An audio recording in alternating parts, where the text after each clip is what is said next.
welcome back. You have found us here. It's Wooden Sticks on the Talk North Podcast Network. My name is Kevin Gorg, the host of the show. And, we're going to have all kinds of different guests as this journey is just getting going. And we've already had some wonderful hockey conversations. And it's always a little different when it's somebody that you work with almost on a daily basis. That'll be the case today.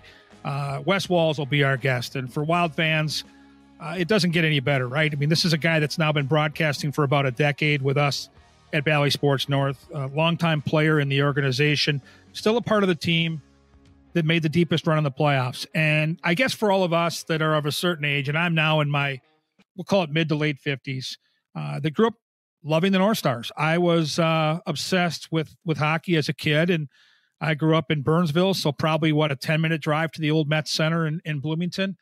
And the North Stars were my world as a young man. And when they eventually left town in 1993, they took a big part of my heart and a lot of hockey fans' hearts here in town. And it took a while for all of us to warm back up to the idea of another team. There was some bitterness, not only with Norm Green, who still sucks, but also with the National Hockey League for taking the team away from a hockey market like ours and from some great fans that had supported the North Stars. And I know there were some lean years. I know you can throw out the attendance numbers and what have you, but to take the North Stars down to Dallas and then to watch them win a cup was it was tough for all of us. And I think even though we all had season tickets early on when the team came back, so my buddies I grew up with and played hockey with in Burnsville, the Paul Lewises, the Mike Luckcrafts, and that group, Andy Luckcraft, great people, great friends still to this day. We all got in on some tickets and shared season tickets, and a lot of us had young families at that time, so going to the entire home slate wasn't really realistic. So we divided those tickets up and usually went to 10, 15, 20 games a year. And it took us a couple years to really get all in. And I guess the moment I'll point to is in 2003 when the Wild made the playoffs for the very first time. And when Andrew Burnett scored that goal in overtime to defeat the Colorado Avalanche in Denver at the, I think it was called the Pepsi Center at that time. It was a moment in time I'll never forget. I still get chills watching that replay back. And I think at that point, we put the ghosts of the North Stars to bed, right? And just said, okay, we're moving on. You've got us now. They validated that upset win, and it was a huge upset that Wes Walz was a part of by beating the Vancouver Canucks in the next round. And both those series, they were down 3-1. Both those series, they had to come back and winning the opponent's territory in Game 7. Just remarkable stuff. And from that point on, it's been completely different. I was a fan for all those early years while I was still coaching, and that all changed in 2006 when I joined the broadcast team. I've been covering the Minnesota Wild ever since. And Wes is a great friend. And more importantly, he's a great hockey mind. And so a lot of times on Wooden Sticks, we're only talking about the past. We're going back to, when these men or women started the game and they're icons and they're superstars, and you want to kind of dive into some of that. And we'll get to that with Wes for sure. Grew up in Calgary, drafted by the Boston Bruins, had a great career. But I really want to tap into his knowledge about the Minnesota Wild today. So I'm going to dive deep into Kirill Kaprizov. We're going to compare him to Marian Gaborik. And I'm going to put Wes on the spot today with two questions that revolve around Kirill Kaprizov and the Stanley Cup right here in Minnesota. I want his honest opinion on that. I think they're kind of tied together.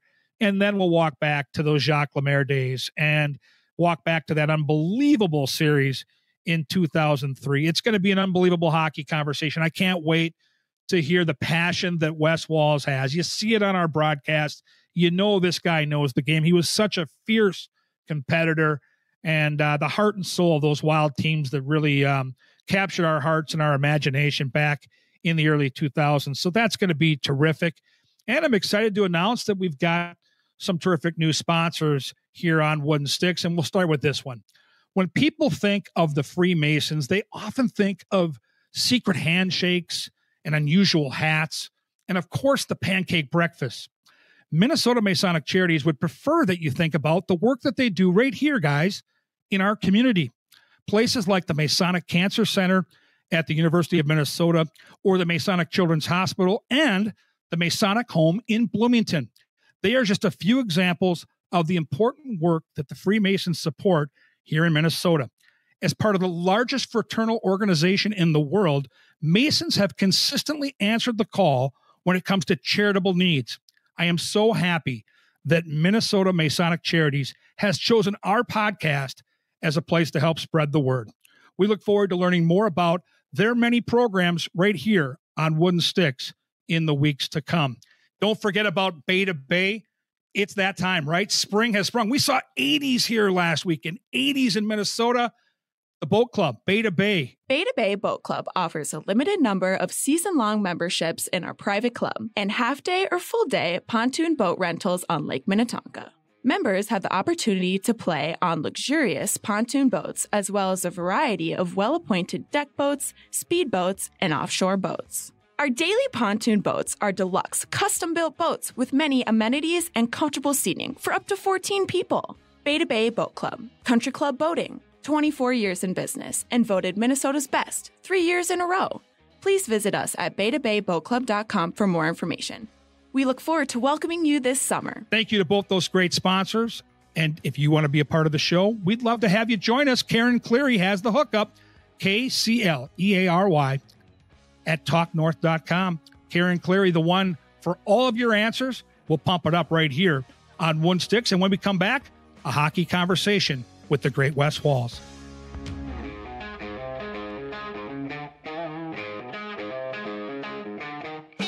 All right, folks, we're back on Wooden Sticks. As promised, my dear friend and co-worker Wes Walz, former captain of the Minnesota Wild, is our special guest today. And Wes, looking forward to this hockey conversation.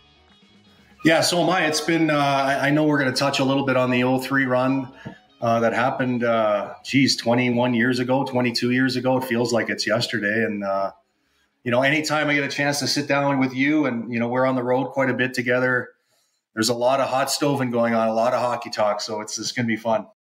Yeah, I'm looking forward to going down memory lane and, kind of building to the playoffs this year, flashing back to the greatest playoff run in Wild franchise history. But the news of the week, and we kind of had some conversations about this in the last couple of weeks working together, is what would Marc-Andre Fleury decide to do? We knew that Bill Guerin and the Wild would welcome back with open arms. Didn't know if he wanted to play another year. What was your reaction when you got that news? Well, obviously, everybody got that news earlier today, and I was very excited. He obviously, KG played a lot more this year than I think we envisioned him playing. I think he ended up getting to 38 or 39 games, which is probably a lot more than they expected him to play, because Gus struggled with his game off and on all season long. So, I mean, if you look at his overall numbers, I think his save percentage was just under 90%. Had he maybe not played quite as much because the other goaltender would have maybe played a little bit better, his numbers could have been a little bit better. But to get him in the mix right now and lock him in, knowing he's going to be back for another year, gives Billy Guerin some options, right? And at the back end, as far as who's going to play goal next year, I mean, there's still a lot of questions going into the summer. And I think you would agree, KG, like, who is Gus? Who is Gustafsson? Is he the goalie that we saw 2 years ago when he went on that amazing run the last half of the season? Or is he the goalie that we saw this year that was very, very inconsistent? So there's a lot of questions in the goaltending area, and one of which is who is Gus, and then the other one is Jesper Wallstedt. Is he ready? Is he ready to play in the National Hockey League? And obviously the other question we had was, does Marc-Andre Fleury want to play? And I guess we got that answer today. So a lot of questions kind of going into the summer about how the goaltending situation is going to play out next year. But getting Marc-Andre back into the mix is huge news for the Minnesota Wild. And I know, Kevin, you're excited because he's an unbelievable. You're a goaltender. He's an unbelievable interview, and so I know you're jacked up. I don't even have to ask you. I'm very excited, and I'm excited for the team too. I think he's a great influence, especially on the younger players on this roster. And so, no matter which goalie is part of the tandem next year, whether it's Jesper or Gus, they're going to be better long term for having more time with Marc-Andre Fleury. The way he practices, the way he competes, the way he works out, the way he takes care of himself, the attitude he has every day. This is a guy that's going to make everybody else better And because he's a Hall of Famer, I think that there's a lot of credibility there. And I think you mentioned it, Wes. This gives Bill Guerin some options. And Gus was inconsistent this year, but he closed late in the season with maybe some of his strongest play. I loved his game in LA. And you wonder if Bill Guerin's going to, again, like he did at trade deadline, listen to some options in the trade market. Because one thing we learned about Jesper Wallstedt is he reacted pretty well after that debacle of a debut in Dallas. He went back to Iowa, worked on his game, came back a better goalie, and put together two good games. Now, again, against Chicago and San Jose, so you've got to understand that he wasn't playing the elite competition in the National Hockey League, but I don't care who you're playing. You still got to go out there and make saves, and he did that. So it's interesting that Bill Guerin has those options, and I think the biggest question mark I have, Wes, is will they make a trade and trust Wallstedt to step in next year, or will they give him another year of seasoning? Because goaltenders take, as you know, a lot longer to get to that place where they're in the sweet spot of their career. And this kid's still awfully young. Yeah, he is very young. And obviously he's played 2 years in the American Hockey League. But, you look at the last two games he played. Yes, it was against Chicago and San Jose. But just watching the way he moved around the crease, he looked much more comfortable in net. There was no second guessing the way he was moving around the net. And I thought actually the last half of the San Jose game, which has been his third game in the NHL, I thought the last half of that game, he just looked really, really clean. Like you could tell that his confidence had grown. And getting Wallstedt in these last two games, considering what happened in the Dallas game, is going to serve him well going back home this summer, being able to train, knowing what he's going to, knowing what to expect next year. And then as far as what Billy Guerin is going to do with Gus. I mean, we're around the team for sure, KG, during the course of the season, but we don't really know all the detail about what the organization knows about Gus, if they're happy with certain areas, but for them, their decision on what they're going to do with Gus is probably clearer than it is for somebody like you or I. But, I just, if you're going to go with Wallstedt and Marc-Andre Fleury, what better a mentor could you look up to have a guy like Marc-Andre Fleury, who's going to play in the Hall of Fame, who actually played in the National Hockey League as a 19, 20-year-old goaltender as well. And to be honest with you, you look back at Marc-Andre's numbers at the beginning of his career, his first 70 games, KG, in the NHL, they didn't go great. So it took him a while to really figure out how to play in the National Hockey League. And for a guy like Wallstedt that would have somebody to play with Marc-Andre Fleury, someone that's been there, done that, it's going to pay huge dividends for a guy like Wallstedt. So again, a lot of questions around the goaltending situation, and it'll be an intriguing and interesting summer here for the Minnesota Wild in that area. Yeah, they've got depth at that position. If they get healthy on the blue line, which it looks like they will, they're going to have great depth there. Up front, it's all about number 97. And I've been waiting to ask you this question, and I'm not sure we've had this conversation, but you played in your tenure with the Minnesota Wild with Marian Gaborik, and until just a couple years ago, he was absolutely the best player to ever put on a sweater in this organization. He was fantastic, went on to win a couple of Stanley Cups. So in your opinion, separate Kirill Kaprizov from Marian Gaborik and their skill set, and if you could have an answer, who would be the better player? Well, I mean, for me, they're completely different. They're completely different players, in my opinion. Marian was a burner and a speedster that could skate in straight lines, 100 miles an hour, had an unbelievable NHL superstar release. He could get rid of the puck off of his stick so fast, and he was like a pure sniper. Kirill Kaprizov is more of I wouldn't consider him a burner like Marian, but he's more of an agile skater. And to be honest with you, when I say agile, it doesn't even do it justice. Like the way he skates should be studied almost. Like that's how good he is. I've never seen a hockey player be able to have his feet move the way he does. I mean, we've watched him now for 2 or 3 years, Kirill Kaprizov. There's so many times during a game where he'll be down in the corner. And a perfect example was the last goal he scored when he banked it off the side of Talbot's head the other night. Like, how did he create 5 feet of separation in the corner when there was nothing going on? And if you look at his footwork there, and break it down. He just did one little shuffle and was able to create so much space. So yes, he can score. We all know that he can score. He's got 45 goals again this year, or 44, whatever he's got. 3 years in a row, he's got 40. I wouldn't consider him a pure goal scorer like Marian Gaborik, but Marian can't match Kirill Kaprizov at all as far as like moving the puck and passing the puck. So Kirill has the ability, KG, to make other people around him better because of his ability to come up with loose pucks on the forecheck. And he's a much gifted passer than Marian ever was. But honestly, both unbelievable hockey players, as you know, played with Marian for many, many years. But Kirill's on a level by himself, KG. And to be honest with you, it's not even close. Yeah, I enjoy watching him so much. And our broadcast season ended last weekend in San Jose, and I was watching the game the other night on the nationally televised broadcast. And every time he's out there, I literally move to the edge of my chair just naturally. I can't get enough of watching his creativity. And you hit the nail on the head. That play in the corner, 99 out of 100 times for any other player in the league becomes nothing. And he turns it into not only a scoring chance, but a goal. He has that innate ability to create offense with his skill set, to create space. I've never seen anybody, at least in a Wild sweater, that's able to do it so easily.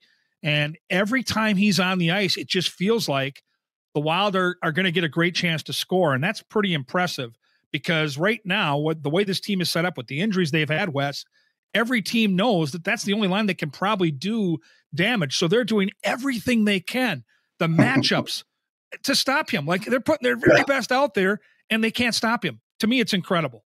Yeah, they've got him highlighted and double circled in the locker room.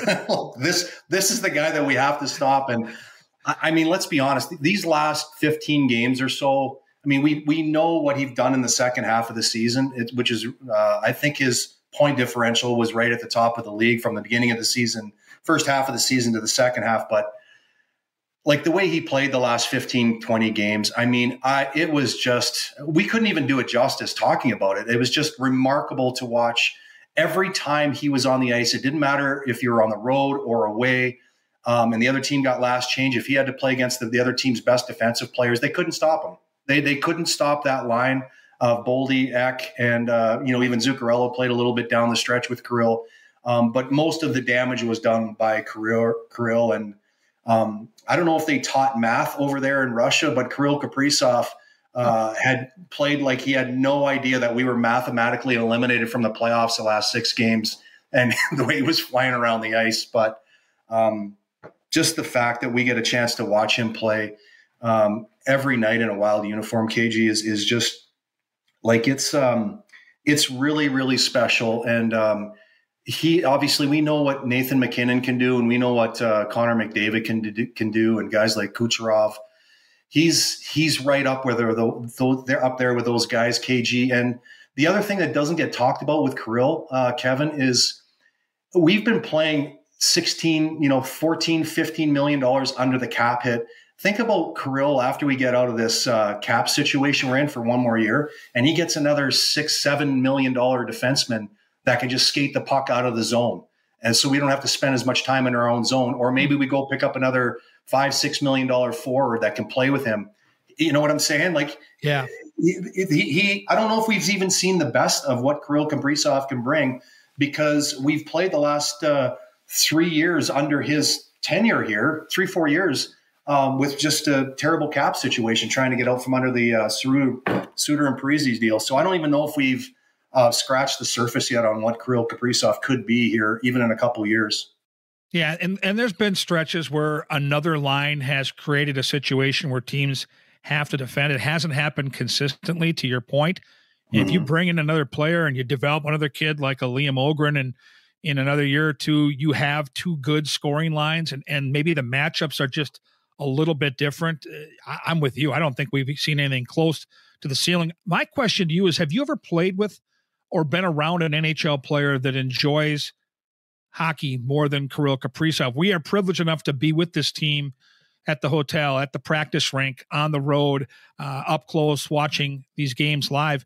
I've never, in my 18 years of doing this job, I've never been around a player that seems to be having more fun at the rink. And I'm talking both games and practice. He won't leave the ice after practice.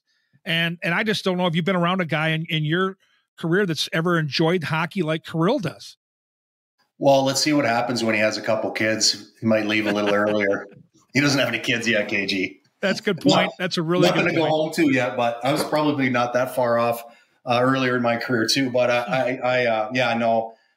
you can just tell anytime he puts his equipment on, he's got a smile on his face. And, somebody brought up a great point about his leadership. Now his English has gotten a little bit better. He's doing interviews without an interpreter after games. And that's kind of his next step as far as being a leader in that locker room, is learning the English language. And I don't know. I never played in a Wild uniform with a player like that, but I couldn't imagine how cool it would be walking out the tunnel every night, knowing that you've got the best player on the ice every game that you pretty much go in and play. I never had that luxury those early years with those Minnesota Wild teams, but it's just he's very, very special, and I think he's got, is it 2 more years, KG, under his contract right now? 2 more to go, and that leads me to this question. I promised our loyal listeners I would put your great hockey mind on the spot. There's no wrong answer here, Wes, but I would love your opinion. These next 2 questions are absolutely yes or absolutely no. If you had to lay a wager on this, does Kirill Kaprizov play his entire career with the Minnesota Wild? Yes or no? And again, there's no wrong answer. Yeah. Yes. So you think he wants to play here? He's happy in Minnesota and he doesn't want to venture because, some of the negatives have said, he wants to go to a bigger market like New York. And knowing him, and again, we've all gotten to know him slowly but surely with the language barrier early on, which the wall is kind of coming down there, and we're starting to really get to know his personality. I don't agree with those negatives. I don't know that he'd love a big city like New York. He grew up. He didn't grow up in a big city. He grew up in northern Russia, like basically farmland. That's why that guy's wired the way it is. And I'm not saying he couldn't end up in New York or one of those other teams, but what is going to be important too is when we get out of this cap situation that last year, before he goes into a contract season, it's going to be, the Wild need to have a great start to the season. They need to, get off to a good start. And I don't know. I feel like the way Kirill plays here and the relationship that he has with our fans. I mean, honestly, you go to the Wild game and you're up in the press box looking down. Every 4th person you're looking at the lower bowl when you're looking at the fans' backs. Every 4th person's got a Kirill jersey on. He sits around and signs autographs. I just get the impression that he's a very, very loyal person and player. And that doesn't mean that he doesn't, he may end up going somewhere else. I don't know. I honestly don't even want my mind to go there, to be perfectly honest with you, KG, because I just want to watch this guy play. So you said answer the question. I did. I said, no, he ain't going anywhere. All right. My next question ties into that. Our dear friend Ryan Carter mentioned at one point during our broadcast this year that Stanley Cups seem to follow superstars. You think of players that have won the cup, Ovechkin recently, Jonathan Taves, Sidney Crosby, even Jack Eichel. Kirill Kaprizov is a superstar. So if you had to bet hard-earned money right now on a yes or no question, does Kirill Kaprizov win a Stanley Cup before it's all said and done? Yes. I'm going to say he is. I mean, obviously he's got only 10 years. He's 26 years old. He spent 4 of his first years of his career playing the KHL over there. So I would agree with Karts. If you look at the teams that have won Stanley Cups, the Chicagos, the LA Kings, the Tampa Bay Lightning, these teams that all have superstars, they have a guy on their team that can will their team to win. We just saw what Sidney Crosby almost did. Almost got their team into the playoffs. We've been watching it for 20 years. So you don't have to go. You look out year in, year out. And I agree 100% with what Karts is saying is if you want to win a Stanley Cup, you got to have 1 or 2 of those guys that can play 24 minutes as a forward and, a defenseman that can handle big minutes. And I do think that he's going to win a Stanley Cup in his in his career. And I just think he's just he's such an amazingly driven athlete that I just think he's going to will himself one of these years. I love it. Now we're going to go back in time, 21 years ago. And this is for just hockey fans. And that's what it comes down to. I mean, we love the game. And even though the Wild aren't going to be there and it's a big bummer this year, I'm still just a fan of mapping out what the playoffs are going to look like and the matchups. So take us back 21 years ago, right about now, when you guys wrapped up that regular season and finally got to see, okay, we made it. We made the playoffs for almost a brand new organization. That's a big deal. And then you find out you're playing Patrick Waugh, Joe Sakic, Forsberg, all these stud players, Colorado being the big dog out there, the betting favorite to win the cup. And what was that week like when you found out who you were playing, and when the coaching staff tried to put together a plan where you guys could start to attack and find a way to, at this point, I think you're just looking to be competitive in a series against a team on paper you were very overmatched against? Well, the last game of the season, I don't know if you remember this, KG, or not, but we played at home. No, we played at home against Columbus, and we won in the afternoon. And I remember being across the street with Richard Park and Pascal Dupuis and a bunch of the wives. We went over to eat dinner, and the Vancouver Canucks played the Los Angeles Kings at home. And if Vancouver would have won that game, we would have played Colorado. No, we would have played Vancouver in the first round. Okay. So we were thinking, of course, Vancouver wants to play us, right? So they ended up losing that game 2-0 at home against the Los Angeles Kings. So that's how we actually hooked Colorado. And I remember after that game was over, thinking to myself, and actually I even mentioned, Richard Park talking about it and go, this is going to be a tall order for sure. But the more you thought about the matchup, playing Colorado in the first round, I remember the next day we went into practice, we knew who we were going to play. And back then the coaches brought out an easel with a paper and markers and stuff. And they wrote everybody's they wrote up the names of the other opponents, and they put our lines underneath their lines, are actually up on top. So it made us look bigger. And then, so we always had that easel to look at before we flew up to Colorado. And, not many, pundits around the National Hockey League gave us much chance in that first series, Kevin. And you remember, not many thought we would even win one game, but I got to be perfectly honest with you, Kevin. And I'm telling you the truth.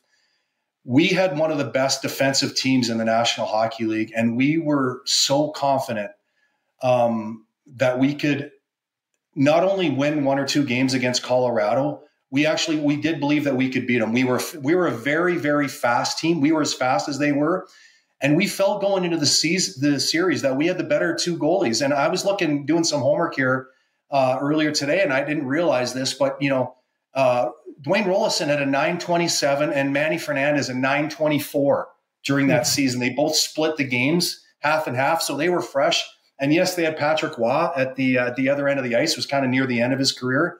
So we thought we matched up pretty good against them, especially the fact that we had a guy like Jacques Lemaire, who was one of the best bench coaches basically that's ever lived, gave us an unbelievable opportunity with matchups, trying to get certain guys on the ice at certain times. We had a team in the locker room that was all team first. Guys didn't get bent out of shape if guys were changing on the fly, coming in and out. So no one gave us much of a chance, Kevin. But I'm telling you, the guys in the locker room, we really, really did believe that we had a really good chance to not only just win a few games, we did feel that we had a chance to win the series. I'm always fascinated with the game within the game and some of the psychological warfare that might go on, specifically on the ice early in that series.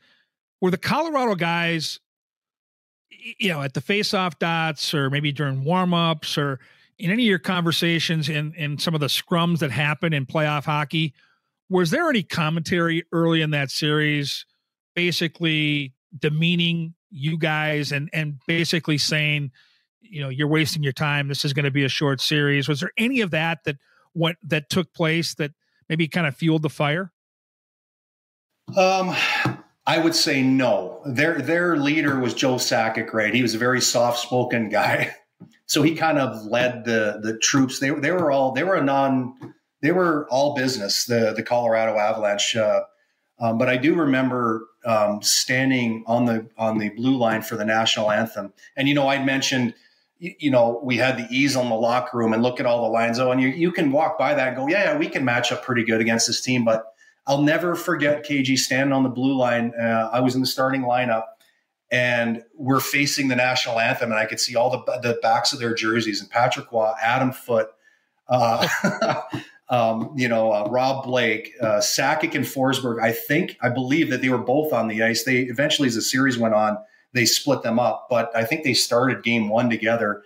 And that's when it really hit me like, oh my goodness, this is a pretty good squad we're playing over there. But to answer your question, no, I don't. There was nothing where they were sending messages about yapping or talking, but I do think we had them down in game one, Kevin, 3-0. We punched them in the nose pretty good. And so going into game one, I think they kind of overlooked us for sure. We ended up winning game one in there 4-2. So we punched them in the nose really early just to let them know, like, listen, yeah, we might be, we have a difficult time scoring goals, but we can defend. And if you're not ready, we're going to be able to play with you guys. And so as the series went on, it just it was just such a tight series. I think about game two. Now we've won game one. Game two, we lost that game in a real tight 3-2 game. So we very easily could have won both those games in Colorado, but we come home with a 1-1, series, get the home ice advantage back, and then come back home for game three and game four. And as you know, we lost both those games, KG. And KG, those two games we played at home against Colorado, we held them to 39 shots in 2 games.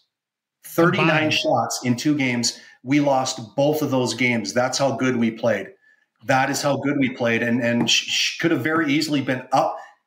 Could have very easily been up 3-1, and we're down 3-1. Roley had a tough game in game 4. I think he got pulled. He got pulled like 10 minutes into the first period. So Jock saw something there that he wasn't happy with. We almost climbed back and won that game, but then we obviously got a chance to play in game 5, and it's just, and then the next 3 games, obviously, goaltending change happened, and Manny got a chance to jump in there for the last 3 games, and we kind of just went on a roll and felt really good about our games. But we had a lot of things that we had to deal with too, as far as getting past Colorado. And going back to game 7, thinking about how that game played out, I would say game 7 in that series, KG, was probably the worst. This is why hockey is the weirdest sport ever. Was by far the worst game that we played in all 7 games. And if Manny doesn't stand on his head in game 7, we don't even talk about Vancouver or anything else. Manny stole that game for us, and obviously we know how it finished with Andrew Burnett scoring the overtime winner. But it was just an incredible series.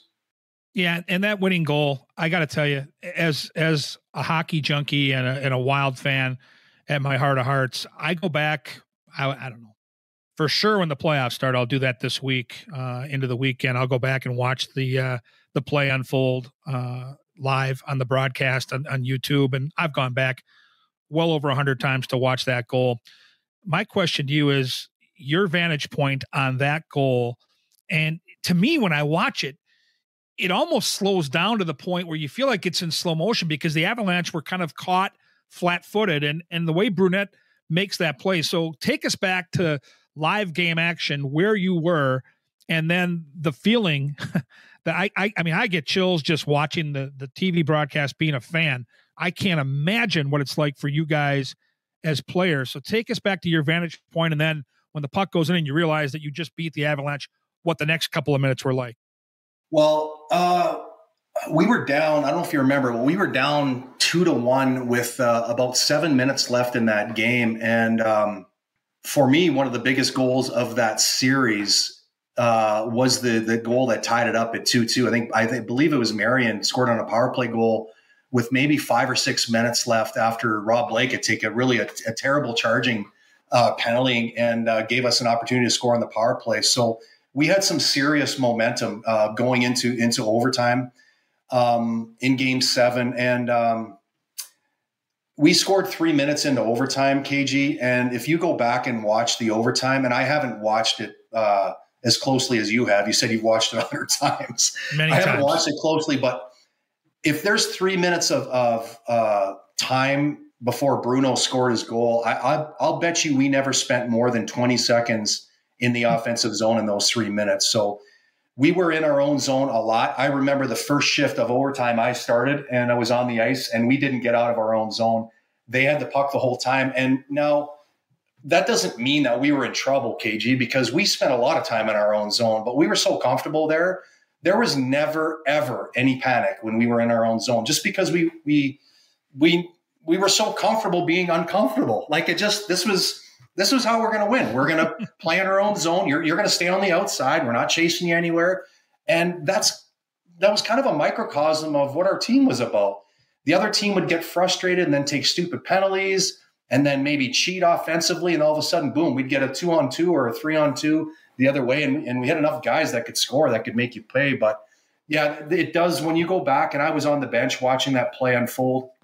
And Bruno and Sergei Zoltak were wingers. I think Darbs, I don't know. Jimmy Dowd was on the ice because I still remember him raising his hand. So Jimmy Dowd was on the ice and he had been in his own zone a long time. And as you know, as a centerman, when you're in your own zone, you're the one expending a whole lot of the energy. So Bruno and Sergei Zoltak were in their own zone for a minute, but they were watching the D-men. They still, when we finally got the puck back, they were the only two Wild players that had any juice left at all. And I remember Bruno saying that he actually wanted to dump the puck in and try to get off of the ice, but he had enough juice. He said, well, it looks like they're backing off here a little bit. Maybe they gave me the blue line and then Sergei blew through and then Adam Foote kind of had a bad angle and he was able to break him down. And Bruno hasn't blown by anybody in his career, but he was able to step around. I think it was Adam Foote. I'm not 100% sure, but he was able to step around Adam Foote and then got alone there with Patrick Waugh and was able to pull to his backhand and put in the empty net. And that was quite a moment in Wild lore. I'll never forget the Star Tribune the next morning had a large color picture of Andrew Brunette right after the puck went in.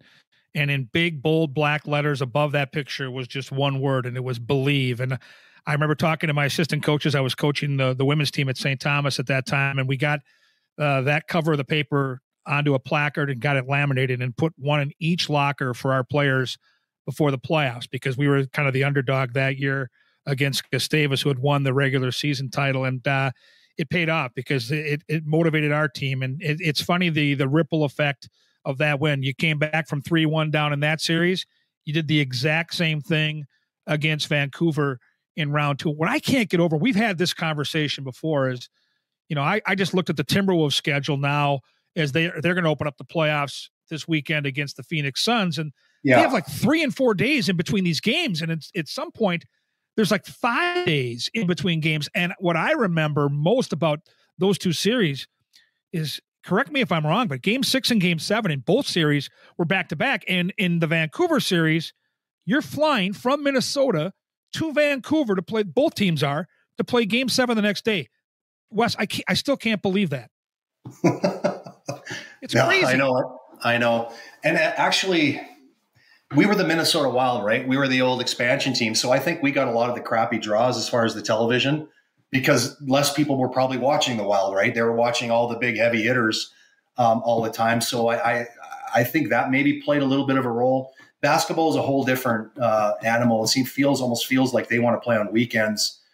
So they get a lot more time to rest and recover. But there was, obviously we look back at the schedule of the games and things like that, but I got to be honest, when you're in the middle of it, KG, you just know you play tomorrow and you got to travel and you're just ready to go. The other team has to do the same thing. So we never really thought too much about it, to be perfectly honest. All right. This is Wooden Sticks. We are with Wes Walz. I'm Kevin Gorg, the host of the program, and we got to take it all the way back. You grew up in Calgary. I imagine your first hockey stick that you can remember. I had a Northland goalie stick, the same one that Tony Esposito used in the mid to late 70s for the Chicago Blackhawks.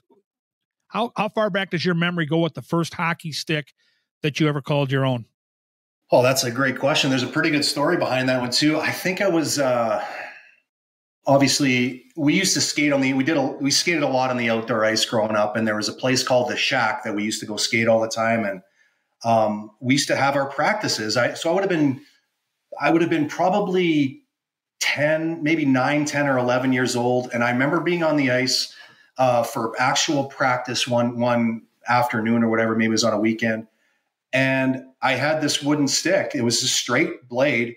And some of the other players had they had these new things called curve sticks or whatever. So, and I'm dating myself. I can't believe this, but there were couple kids maybe that had curve sticks. But my dad, we always had my dad didn't come from a lot of money. He was one of 16 kids and farm boy, and so I just remember the coach accidentally stepping on my stick and broke my favorite stick. And I remember driving home after practice and crying on the way home. And either later, I think it might have been that night or the next day, the coach showed up at our door and he bought me a brand new wooden, like a curved stick. And I'll never, ever forget going out on the ice and actually playing with a curved stick and how much harder you could shoot the puck and actually raise the puck. It was unbelievable.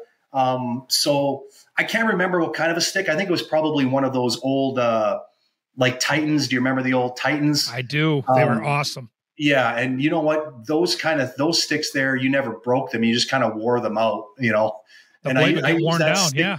I used that stick not only for the games, I used it for street hockey and I used it for knee hockey downstairs. So, so that was kind of my first experience with the first little hockey stick was the coach actually accidentally stepping on my stick and breaking it and then going to buy me a new one. That was a day that I'll never forget. And I haven't forgotten to this point. And growing up in Calgary, a lot like growing up in Minnesota, maybe even more so, just a hockey hotbed. Everybody in town probably played the game. Who was your very first hockey hero when you were a little kid, Wes? My first hockey hero was Lanny McDonald. What a mustache. Yeah. And I ended up getting a chance to meet Lanny a little bit later in life because he's works with the Calgary Flames alumni, and I had a chance to play a couple years with the Calgary Flames. But so when I was, again, about 10 years old or whatever, I remember my mother telling me a story. The Toronto Maple Leafs were playing on TV, and I watched Hockey Night in Canada all the time, and they played most every Saturday night. So I was always watching Toronto Maple Leaf games. And I remember my mom telling me one time, she's like, "Oh, you know that guy there with a mustache? I went to school with him." And I'm like, "You went to school with him?" And he said, "Yeah, we grew up in Hanna, Alberta, and I went to school with Lanny. We were the same age." And so I'm like, "Wow, my mom went to school with an NHL player." So anytime I watched a Toronto Maple Leafs game, I always watched for Lanny McDonald. He was a right-handed hockey player, and so was I. That helped for sure too. And then I remember sending a letter to him to the Maple Leaf Gardens. I wrote him a letter and talked to him about you went to school with my mother. You're one of my favorite players. Could you ever send me a picture? Not knowing if I would get anything back at all, KG, or anything. And I can't remember exactly when I wrote the letter, what time of year it was or whatever. But 2-3 months later, something did show up in the mail, and it was a letter. It wasn't a letter. It was like a hockey card that was probably 5 times the size of what a hockey card looks like today. And it's him standing in a Toronto Maple Leafs jersey wearing number 7 with a mustache. He doesn't have a helmet on because it's off the ice. And he said, "Dear Wesley, say hello to your mother for me. I remember her when we went to school. Just something along the lines, continue to work hard and always follow your dreams." And he had such an impact on me. And then later in life, having a chance to actually talk to him and meet him and tell him the story again. Obviously, he didn't remember sending the letter, but I had talked to him about what my mother's maiden name was. And he's like, "Oh, yeah, I remember all the Schnur girls and Schnur boys. My mom come from a family of 6, and they all kind of grew up around the same farm where Lanny grew up." So anyway, he remembered the family name. And for me to share that with him meant a lot to him and also to me as a young boy. That's so cool. And it just makes, again, he was always one of those players that was a guy I loved watching. And when he finally won the cup, the emotion that he showed to have that tie into your family directly to your mom. I mean, that's just, to me is what makes so special. KG, for him to actually win a Stanley Cup playing for the Calgary Flames years later. I still remember him scoring that big goal in Montreal after, and then turning in the corner. That was for us. I was like 19 years old, and we were playing the Montreal Canadiens to win the Stanley Cup, and Lanny scored that big goal. He wasn't playing a whole lot back then. It was near the end of his career, but he got a chance to play in that series a little bit, and he scored a huge goal.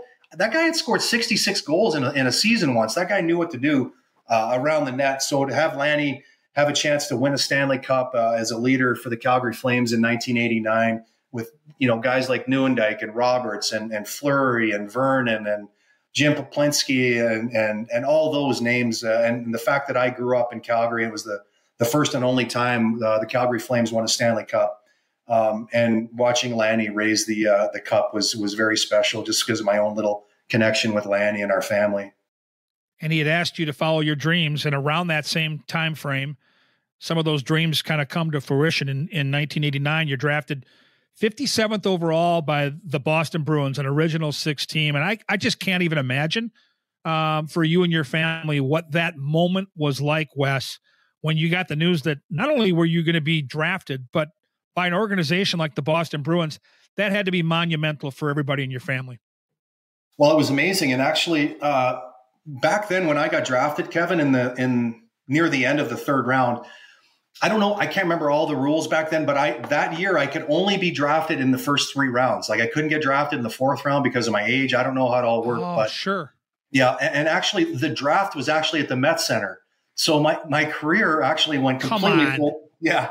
My career actually went completely full circle, starting at the Met Center where I was drafted by the Bruins and then ending down the road in St. Paul. But I was drafted 57th overall, and there were about 3 or 4 teams that basically told me 100%, if I'm available in the third round, they will take me. I'll never forget the teams. It was the Washington Capitals, it was the Hartford Whalers, and the Buffalo Sabres, those 3 teams.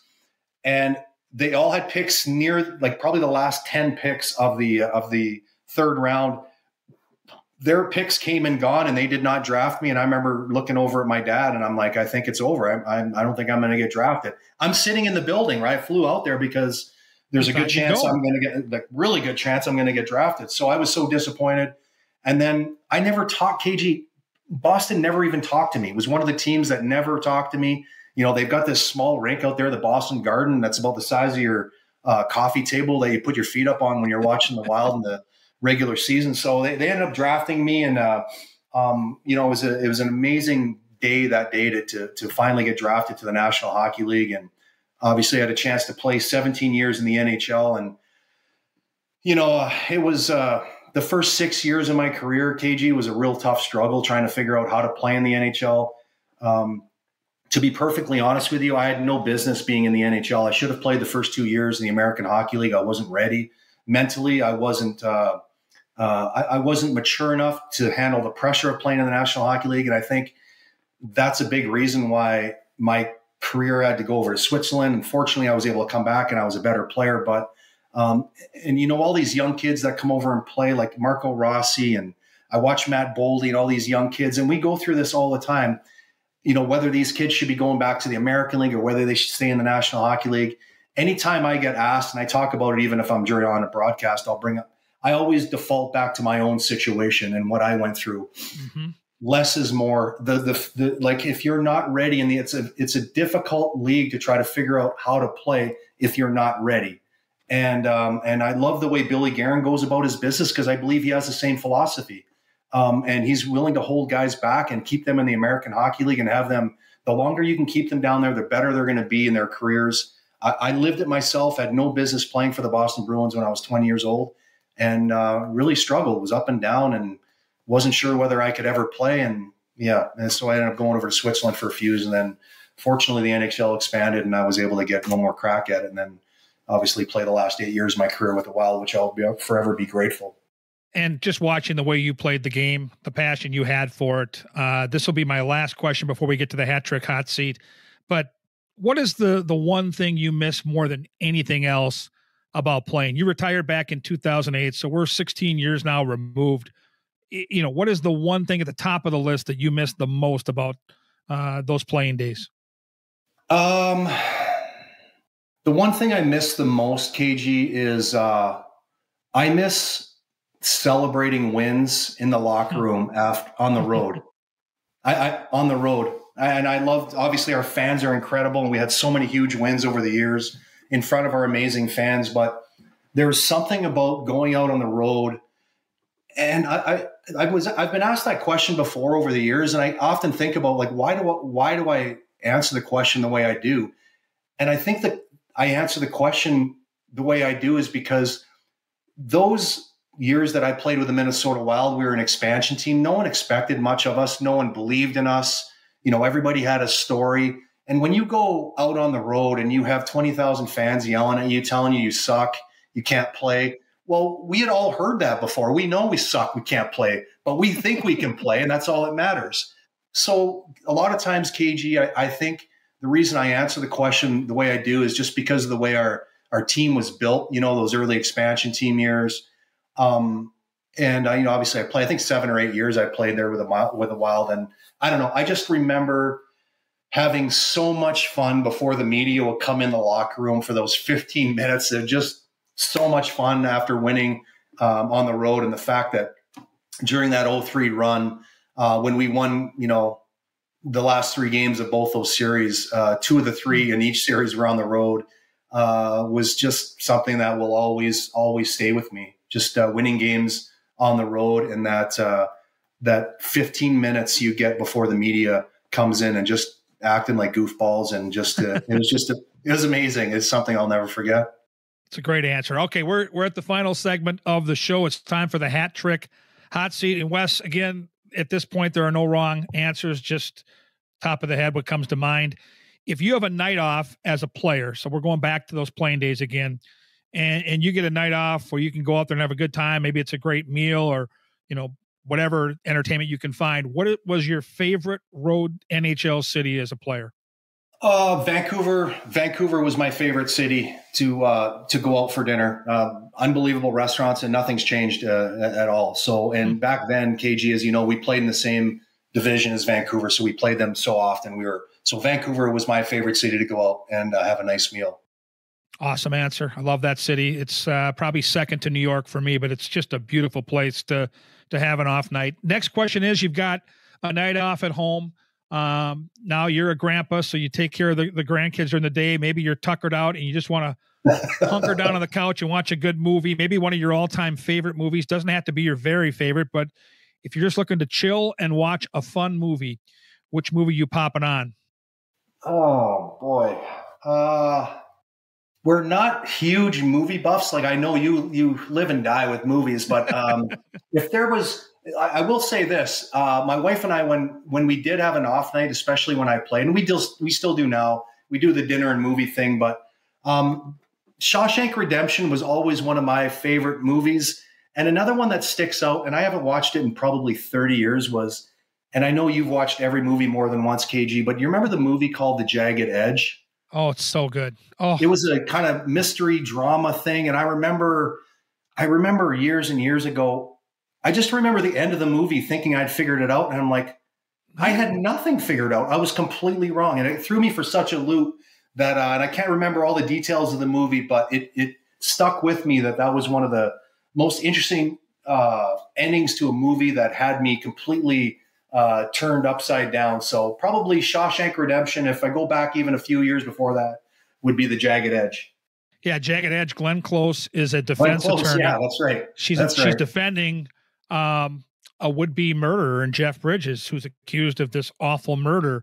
And they end up, through the course of this trial process, falling in love. And I don't want to spoil anything more than the fact that it's Jeff Bridges and Glenn Close at their very best. Jagged Edge is a great old school movie. If you haven't seen it, Shawshank Redemption is just one of the best movies of all time, period. It's just phenomenal. But Jagged Edge is one that maybe is off the beaten path that our listeners maybe have missed over the years. So Siskel and Ebert gives it 2 thumbs up with Walz's they for sure. They for sure gave it 2 thumbs up. Final question, and we'll let you go for the day. The first concert that Wes Walz attended, I want to know the band, and I want to know the venue of your very first concert. My very first concert was in Calgary. I was 20 years old. Saddle Dome? What's that? Had to be the Saddle Dome. It was actually the Calgary Corral. It wasn't. Oh, wow. It wasn't the Saddle Dome. It was the Calgary Corral, and it was during Stampede Week. So we have in Calgary, where I grew up, we have a very similar thing to the state tournament or the state fair. It's called the Calgary Stampede. It's a kind of a big deal out there, and Depeche Mode was really, really big in the late 80s, and I had this girl that I was going to meet after the concert at the Calgary Stampede, and I ended up meeting her after that concert. I didn't see her at the concert; she went to the concert, but we agreed to connect and walk around the Stampede grounds together. And her name was Carrie Ann, and I ended up marrying that girl about 4 or 5 years later. So so Depeche Mode in Calgary. I think we were 18 or 19 years old. And that's it. Depeche Mode. That's all I got. What a great, of all the times I've asked this question, that is bar none the best answer I've got, because Carrie Ann now is Carrie Ann Walz. And it's a perfect segue. I chased her around the Calgary Stampede that night, and I never stopped chasing her for about 3 years till she married me. I love it, Wes. Well, she finally gave up. Great stories, and maybe the best story to close out our conversation here on Wooden Sticks. Really appreciate your time today. Yeah, KG, thanks for having me. And I've been doing this broadcasting thing here now for 10 or 12 years, and I'll never forget guys like Anthony and you have really helped give me all kinds of great advice on how to handle situations, and you've been very grateful to me over the years. And I just I always enjoy spending time with you, KG. Anytime, you know that. Yeah, we share the love of the Minnesota Wild and the hope of a Stanley Cup together, and sweat it out every single day at the rink. And you talk me off the ledge dozens of times every year. I'm not going to get into details there. We're going to let that sit. Yeah, I'm the cheapest counselor you've ever had, no question. And trust me, I'm a mental midget. I need all the counseling I can get. I got to be brutally honest. I could have gone another 45 minutes with Wes. Exactly what you heard here today, right? Just a heart and soul guy. He's the same broadcaster that he was as a player. He loves it. He lives it every single day. And when I talk about him talking me off the ledge, listen, we live for wins and big wins and hopefully playoff hockey and down the road a Stanley Cup. And, Wes is a guy that's kind of lived that and knows it. And so when I need a little reassuring, he's always the guy that's been there for me. The players love talking to him, going back and asking questions about playing for Jacques Lemaire. He had such a great career, and he earned everything he got. He worked for it. He gained the respect of his teammates and coaches with the way he approached the game every single day. He's done the same thing now as a broadcaster. He's got that awesome hockey school that my nephew attended for many, many years at rinks all over the metro. But my nephew Tommy would go out to Woodbury, and it's just great to see Wes Walz a part of the Minnesota Wild organization, from the hockey school to the broadcast to some of the things he does in town with local charities and wounded veterans.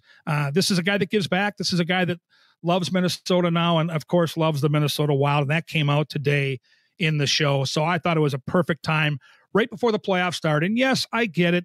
This year, the Wild aren't going to be a part of the postseason for the second time in 12 years. And so it's going to be a little bittersweet, because I always look forward to seeing the matchups and mapping out the path of the cup and picking winners and, doing all that fun stuff you do when NHL playoff hockey starts. There's nothing like it. They'll be back. And I think I can say with confidence, they'll be back next year in the playoffs when they're healthy.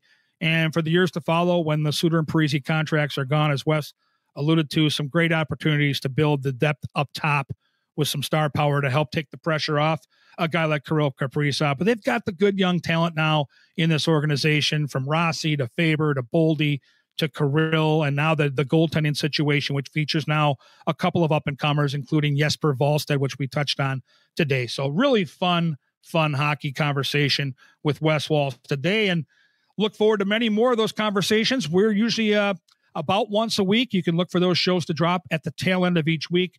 And you can follow me on Twitter at Gorgamatic21 if you want updates on all of our shows. And once again, thank you to Karen Cleary, who does all the work behind the scenes to gather up those great sponsors of our show. Make sure you're a part of it. If you've got a business that needs to be pumped up, email her at KCLEARY, Kcleary @talknorth.com. I'm Kevin Gorg. You're listening to Wooden Sticks. We'll see you next week.